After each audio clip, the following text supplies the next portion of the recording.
Hey everyone! Today we're diving into the world of CAD software and comparing Onshape and Solidworks. Shite! Let's explore how Onshape's unique features make it a compelling choice over Solidworks.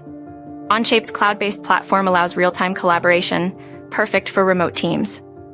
No more file management headaches, just seamless teamwork from anywhere with an internet connection. Onshape's automatic version control ensures data integrity and simplifies design iteration. No need to worry about managing different versions, it's all taken care of.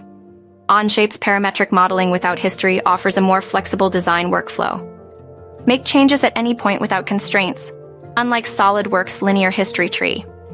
Onshape's integrated data management streamlines the design process.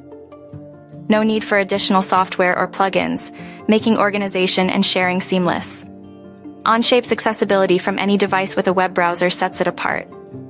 Work on designs from anywhere, unlike Solidworks, which is traditionally limited to desktop installations. Onshape's cloud-based collaboration, automatic version control, parametric modeling, data management, and accessibility make it a modern and collaborative CAD software choice.